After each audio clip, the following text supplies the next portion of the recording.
மானுட தர்மம் இன்னும் இருக்கிறதா என்று கேட்கும் அளவிற்கு அப்பட்டமாக உலகமே பார்த்து கொண்டிருக்க ஒரு இனத்தை படுகொலை செய்கின்ற, இன அழிப்பு செய்கின்ற கோரம் இந்த நூற்றாண்டில் இடம்பெற்றுக் கொண்டிருக்கிறது என்பது மிகவும் துயரமான, துன்பமான ஒன்று. அறம் இன்னும் வாழ்கிறதா என்று கேட்கும் அளவிற்கு நிலைமைகள் இருக்கிறது. உணவை மறுத்து, மருந்தை மறுத்து, குழந்தைகள் இறப்பதை எல்லாம் நேரடியாக உலகமே பார்த்து கொண்டிருக்க இந்த உலக நாடுகள் தங்களது அரசியல் ஆதாயங்களுக்காக பேச்சில் மட்டும் தாங்கள் பிடிக்கவில்லை என்பதை சொல்லிக்கொண்டு, ஆனால் எல்லாவற்றையும் அனுமதித்துக் கொண்டிருக்கின்ற நாடுகளாக பல நாடுகள் இன்னும் ஆயுதங்கள் கொடுத்து கொண்டிருக்கின்ற நாடுகளாகத்தான் இருக்கின்றன. கனடா ஒரு முக்கியமான விடயத்தை சொல்லியிருந்தது. அதாவது ஒரு காசா அல்லது பாலஸ்தீனம் என்பது ஒரு சுதந்திரமான, தனித்துவமான, உறுதியான, ஜனநாயக ரீதியான ஒரு சட்ட எல்லைகளை கொண்ட ஒன்றாக ஒரு ஸ்டேட்டாக மாற வேண்டும். அதே நேரத்தில் இஸ்ரேலும் அதே போல ஒரு ஸ்டேட்டாக மாற வேண்டும். அதாவது sovereign, independent, viable, democratic, territorial integrity உள்ள இரு தேசங்கள் என்பதை சொல்லி வருகிறார். இஸ்ரேலின் பிரதமராக இருக்கின்ற நெத்தன்யாகு தனது சொந்த இருப்புக்காக ஒரு 50% இதை தொடர்ந்தார். ஏனென்றால் அவருக்கு எதிராக மிக கடுமையான நடவடிக்கைகள் எடுக்கப்பட்டன, போராட்டங்கள் முன்னெடுக்கப்பட்டன.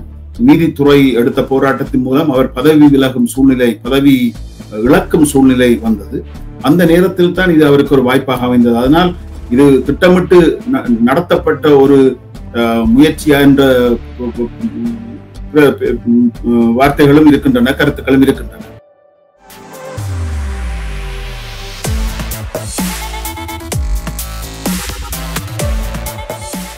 சமூக ஆர்வலரும் அரசியல் ஆலோசகருமான குயின்டஸ் துரைசிங்கத்தை சந்திக்க போகின்றோம். வணக்கம் குயின்டஸ். வணக்கம் தர்மா, அனைவருக்கும் வணக்கம். இன்றைய நாளிலே இந்த இஸ்ரேல் காசா போர் பற்றி நாங்கள் பேசிக்கொள்ள போகின்றோம். 2023 ஆண்டு அக்டோபர் 7 ஹமாஸின் தாக்குதல்களுக்கு பிறகு இஸ்ரேல் அதற்கு எதிராக ஒரு தாக்குதல் நடவடிக்கையை தொடங்கியது. அதிலிருந்து இன்று வரை பல மனித உரிமை மீறல்கள், உயிரிழப்புகள், பொருட்சேதங்கள் என்று பலவற்றை இந்த இஸ்ரேல் காசா போர் கண்டிருக்கின்றது. இடையிடையே போர் நிறுத்தங்கள் வந்தாலும் இரு தரப்பினரும் அந்த போர் நிறுத்தத்தை முழுமையாக கடைபிடித்த மாதிரி தெரியவில்லை. இப்பொழுது இந்த போர் ஒரு உச்சக்கட்டத்தை அடைந்து இருக்கின்றது. இரண்டு தரப்பினரும் ஒருவர் குற்றம் சாட்டி வந்தாலும் இந்த போரினால் பல உடைமைகள், உயிரிழப்புகள் என்று இப்படியே அடுக்கிக் கொண்டு போகலாம். இப்படி பார்க்கின்ற பொழுது இந்த இரண்டு பேருக்கும் இடையில் நடந்து கொண்டுள்ள போர் முடிவுக்கு வருமா, அல்லது இது பலஸ்தீன மற்றும் இஸ்ரேலுக்கு இடையிலான ஒரு நீண்டகால அரசியல் முரண்பாடுகளின் தொடர்ச்சியா, அல்லது ஒரு புதிய ஒரு போரின் ஒரு தொடக்கமாக இதை நீங்கள் பார்க்கின்றீர்களா? இதை ஒரு தொடக்கமாக பார்க்க முடியாது. இது ஒரு மிக மிக நீண்டகால ஒரு போர் தர்மா. மானுட தர்மம் இன்னும் இருக்கிறதா என்று கேட்கும் அளவிற்கு அப்பட்டமாக உலகமே பார்த்து கொண்டிருக்க ஒரு இனத்தை படுகொலை செய்கின்ற, இன அழிப்பு செய்கின்ற கோரம் இந்த நூற்றாண்டில் இடம்பெற்றுக் கொண்டிருக்கிறது என்பது மிகவும் துயரமான, துன்பமான ஒன்று.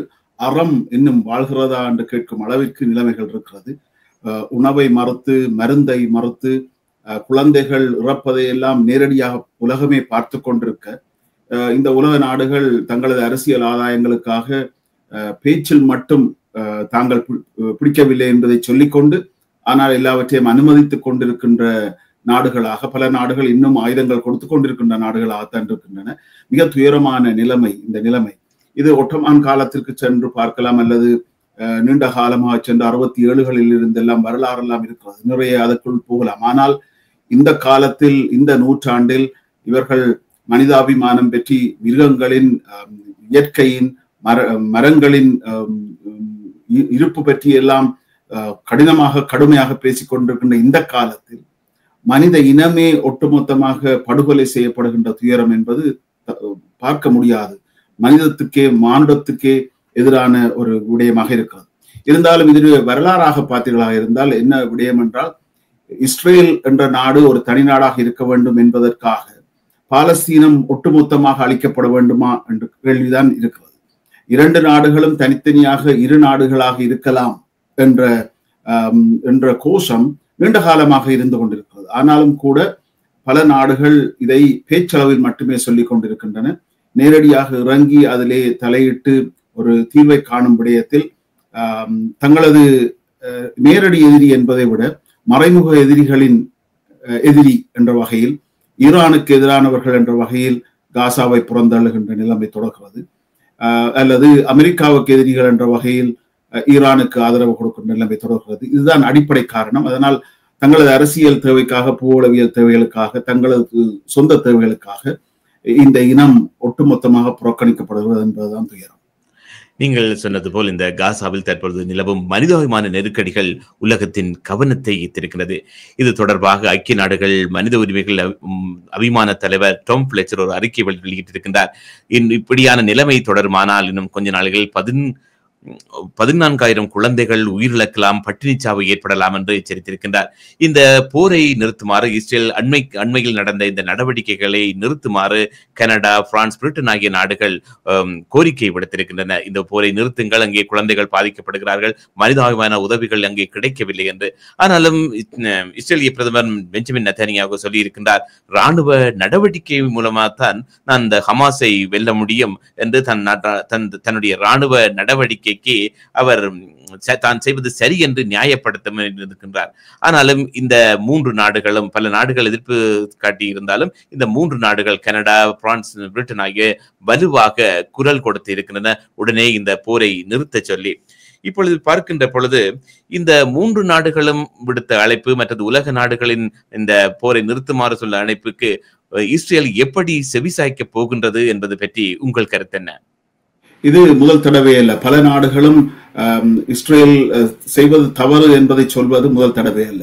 2024 கூட கனடா ஒரு முக்கியமான விடயத்தை சொல்லி இருந்தது. அதாவது ஒரு காசா அல்லது பாலஸ்தீனம் என்பது ஒரு சுதந்திரமான, தனித்துவமான, உறுதியான, ஜனநாயக ரீதியான ஒரு சட்ட எல்லைகளை கொண்ட ஒன்றாக ஒரு ஸ்டேட்டாக மாற வேண்டும். அதே நேரத்தில் இஸ்ரேலும் அதே போல ஒரு ஸ்டேட்டாக மாற வேண்டும். அதாவது sovereign, independent, viable, democratic, territorial integrity உள்ள இரு தேசங்கள் என்பதை சொல்லி வருகிறார்கள். இது சென்ற வருடம் சொன்னார்கள். இப்போதும் பல நாடுகள் கடுமையாக குரல் கொடுக்கின்றன, இது நிறுத்தப்பட வேண்டும், டூ ஸ்டேட் சொல்யூஷனை பற்றி யோசிக்க வேண்டும். இது 20-30 வருடங்களாக சொல்லிக் கொண்டிருக்கிறார்கள். ஆனால் காத்திரமாக இறங்கி செயல்படுவதற்கு இவர்கள் திராணியற்றவர்கள் என்று சொல்வதை விட 2ஆம் நிலை காரணங்களுக்காக, ஈரானை கட்டுக்குள் வைத்திருக்க வேண்டும் என்பதற்காக, ரஷ்யாவுக்கு அழுத்தம் கொடுக்க வேண்டும் என்பதற்கு. ஏனென்றால் இதற்கு இந்த காசா பிரச்சனை அல்லது பாலஸ்தீன பிரச்சனையில் பிரதானமாக பின்னணியில் இருக்கின்ற 2 நாடுகள் என்று பார்த்தால், பல நாடுகள் இருக்கின்றன. 2 பிரதான நாடுகள் என்று பார்த்தால், ஒன்று ஈரான், அடுத்தது ரஷ்யா. இந்த 2 நாடுகளையும் தங்கள் கட்டுக்குள் வைத்திருக்க வேண்டும், இல்லாமல் பண்ண வேண்டும் அல்லது உடைத்தறிய வேண்டும் என்பதற்காக திவம்சம் பண்ணப்படுகின்ற ஒரு இனம்தான் இந்த பாலஸ்தீன இனம் என்பது துயரமான உண்மை. இதற்காக இவர்கள் பேச்சளவில் மட்டும் இருக்கிறார்கள். கனடா முதல் தடவையாக இதை சொல்லவில்லை, யூகே முதல் தடவையாக இதை சொல்லவில்லை, ஈவன் அமெரிக்கா கூட சொல்கிறது பல தடவை சொல்யூஷனுக்கு வர வேண்டும் என்று. பல தலைவர்களையும், PLOவின் தலைவர் யசார் அரஃபாத் உட்பட பலரையும் அமெரிக்காவுக்கு அழைத்து பேசி உடன்படிக்கைகள் எல்லாம் கைச்சாத்திட்டு, ஆனால் எதுவுமே நடைபெறாமல் போகும் பொழுது வெறுமனே அறிக்கை விடும் நாடுகளாகத்தான் இவை இருக்கின்றன. அதனால் இந்த தீர்வு என்று பார்க்கும் பொழுது ஜோர்டான், ஈஜிப்ட், சிரியா போன்ற நாடுகள் கூட இதிலே கள்ள மௌனம் காப்பவையாகத்தான் இருக்கின்றன என்ற பல்வேறு தேவைகளுக்காக.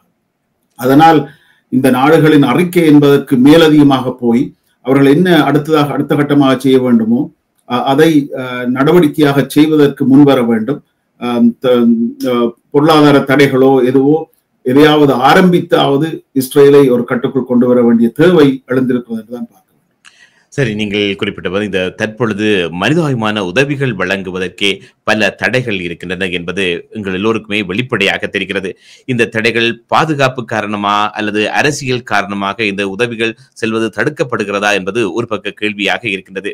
இது குறிப்பாக இதில் குழந்தைகள், பெண்கள் போன்றவர்கள் மிகவும் மோசமாக பாதிக்கப்பட்டு கொண்டிருக்கின்றார்கள். நீங்கள் சொன்னது போல் ஒரு இனமே அளிக்கப்பட்டு இருக்கின்றது. அதை பற்றி கவலைப்படாமல் அரசியல், நீங்கள் சொன்னது போல் அரசியல் லாபங்களுக்காக இந்த போரை இருதரப்பினரும் நடத்தி கொண்டுதான் இருக்கின்றார்கள். நீங்கள் சொன்னது போல் இந்த உலக நாடுகள் நடவடிக்கை எடுக்க வேண்டும். ஆரம்பத்தில் இருந்து எப்பொழுதுமே குரல் கொடுத்து வந்த உலக நாடுகள் குரல் கொடுத்தாலும் இதுவரையும் அதை இஸ்ரேலோ ஹமாஸ் அமைப்பினரோ கேட்ட மாதிரி தெரியவில்லை. இதற்கு மேலாக உலக நாடுகளோ அல்லது சர்வதேச அமைப்புகளோ என்ன நடவடிக்கை எடுக்கலாம் என்று நீங்கள் எதிர்பார்க்கிறீர்கள் இந்த போரை ஒரு முடிவுக்கு கொண்டு வந்து ஒரு இரு தரப்பினருக்கும் இடையில் ஒரு இணக்கப்பாடை ஏற்படுத்துவதற்கு? நீங்கள் கேட்ட கேள்வியின் முதல் பகுதியில் இது அரசியல் காரணமா? நிச்சயமாக 100%, 110% இது அரசியல் காரணம். 200% என்று சொல்ல முடிந்தால் அதையும் சொல்லலாம். அவ்வளவு தூரம் இது ஒட்டுமொத்தமாக அரசியல் காரணங்களுக்காகத்தான் தொடர்கிறது. குறிப்பாக 2-3 விதமாக பார்க்கலாம். நெத்தன்யாகு இப்போது அதிபராக இருக்கின்றவர், இஸ்ரேலின் பிரதமராக இருக்கின்ற நெத்தன்யாகு தனது சொந்த இருப்புக்காக ஒரு 50% இதை தொடர்கிறார். ஏனென்றால் அவருக்கு எதிராக மிக கடுமையான நடவடிக்கைகள் எடுக்கப்பட்டன, போராட்டங்கள் முன்னெடுக்கப்பட்டன. நீதித்துறை எடுத்த போராட்டத்தின் மூலம் அவர் பதவி விலகும் சூழ்நிலை, பதவி இழக்கும் சூழ்நிலை வந்தது. அந்த நேரத்தில் தான் இது அவருக்கு ஒரு வாய்ப்பாக அமைந்தது. அதனால் இது திட்டமிட்டு நடத்தப்பட்ட ஒரு முயற்சியா என்ற வார்த்தைகளும் இருக்கின்றன, கருத்துக்களும் இருக்கின்றன. அதனால் பாலஸ்தீனத்தில் இருந்து, காசாவில் இருந்து ஹமாஸ் இந்த தாக்குதலை நடத்துவதற்கு ஏதுவாக அவர்களது எல்லைக்கு அருகாமையில் சென்று இந்த விழாவை வைத்தது கூட திட்டமிட்ட ஒன்றா என்று வாத பிரதிவாதங்களும் தொடர்கிறது. எப்படி பார்த்தாலும் இது நெத்தன்யாகு என்பவர் தனது இருப்புக்காக, அரசியல் இருப்புக்காக செய்கின்ற ஒன்று என்பது 50%. அடுத்த 50% பார்த்தீர்களா என்றால் இஸ்ரேல் மக்களை திருப்திப்படுத்த வேண்டிய தேவை இருக்கிறது. ஏனென்றால் இதற்கிடையிலே இருக்கின்ற குடியிருப்பாளர்கள், தி செட்டிலர்ஸ், இவர்கள் தான் உண்மையின் பிரச்சனை. ஆனால் இந்த ஐரோப்பிய நாடுகள் அல்லது கனடா, அமெரிக்கா கூட குடியிருப்பாளர்களுக்கு எதிராக மட்டும் சில நிபந்தனைகளையும் தடைகளையும் விதிப்பது என்பது நகைப்புக்கிடமானது. அதை யார் மேற்பார்வை செய்வது? அதை யார் நடைமுறைப்படுத்துவது? அப்போ அந்த குடியிருப்பாளர்கள் இடையிலே, அதாவது யூத குடியிருப்பாளர்கள், அவர்கள் தனித்துவமாக செயல்படும் அளவுக்கு அவர்களுக்கு ஆயுதங்கள் வழங்கப்பட்டிருக்கின்றன. அவர்களுக்கு பல்வேறு வகையில் அனுமதிகள் கொடுக்கப்படுகிறது. கண்டுகொள்ளாமல் யூத படைகள் இருக்கின்றன. இதனால் அந்த குடியிருப்பாளர்கள் கூட தான் தோன்றித்தனமாக பாலஸ்தீனர்களை தாக்குவது, கொல்லுவது தொடர்கிறது. மிக மோசமான தாக்குதல். இப்போ உணவுப் பொருட்களை கூட தடுத்து வைப்பதில் குடியிருப்பாளர்களுக்கும் கூட கணிசமான ஒரு பங்கு இருக்கிறது.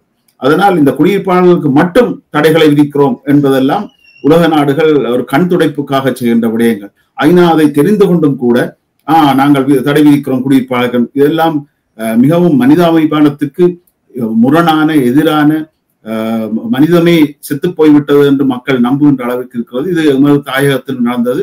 அங்கே எல்லாவற்றையும் தடை செய்து, ஊடகங்களை தடை செய்து மூடி வைத்துக் கொண்டு நடத்திய இந்த கோரம், இன அழிப்பு ஈழத்தில், அது தெரிந்திருந்தும் ஐநா அமைதி காத்தது. பேங்கி மூணு ஆகாயத்திலே பறந்து பார்த்துவிட்டு எல்லாம் சரியாக இருக்கிறதுன்னு சொன்னார். அதே நிலைமைதான் இங்கே இருக்கிறது. இதையும் பார்த்து கொண்டே, நேரடியாக தொலைக்காட்சியில் பார்த்து கொண்டே குடியிருப்பாளர்கள் தான் என்று எப்படி இவர்களுக்கு மனம் பெறுகிறது? அதனால் இதற்கு உலக நாடுகள் நேரடியாக இறங்கி தலையிட்டு இதை நிறுத்த வேண்டிய தேவை இருக்கிறது. ஏனென்றால் குழந்தைகள், பெண்கள், முதியவர்கள், நோயுற்றவர்கள், இறக்கும் தருவாயில் இருப்பவர்கள் எல்லோரும் கொடுமையாக பாதிக்கப்படுகிறார்கள். அங்கே இனி வாழ்வதற்கு ஏதுவான ஒரு சூழ்நிலையே இல்லை என்ற நிலையில் ஒரு நரகமாகத்தான் அந்த நிலை இருக்கிறது, காட்சிப்படுத்தப்படுகிறது. அதனால் இது நிறுத்தப்பட வேண்டும். இது எங்களது விருப்பம் மட்டுமில்லை, பிரார்த்தனையும் கூட. குறிப்பாக நிறுத்துவார்கள் என்று நம்புவோம். ஆனால் துரதிர்ஷ்டவசமாக அமெரிக்காவின் ஆதரவு தேவை என்பதற்காக பல நாடுகளும் கூட கள்ள மௌனம் காக்கின்றன. பொறுத்திருந்துதான் பார்க்கணும். சரி, இந்த அரசியல் தலைவர்களும் அரசியல் நாடுகளும் தங்களுடைய சுய லாபத்தையும் விட்டுவிட்டு எப்பொழுது இந்த மனிதாபிமானத்தை முன்னுக்கு வைத்து ஒரு பிரச்சனையை நோக்குகின்றார்களோ அப்பொழுதுதான் இந்த உலகில் நடக்கின்ற போர்களுக்கெல்லாம் ஒரு முடிவு வரும் என்பது எனக்கும் உங்களுக்கும் தெரிந்திருக்கின்றது.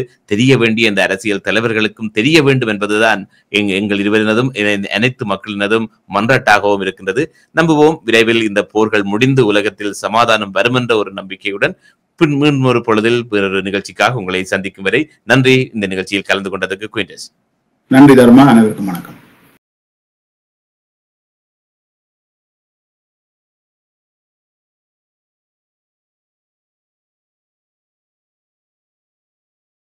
டிவிஐ யூடியூப் சேனலில் இணைந்திருக்கும் நேர்கள் அனைவருக்கும் எமது நன்றி.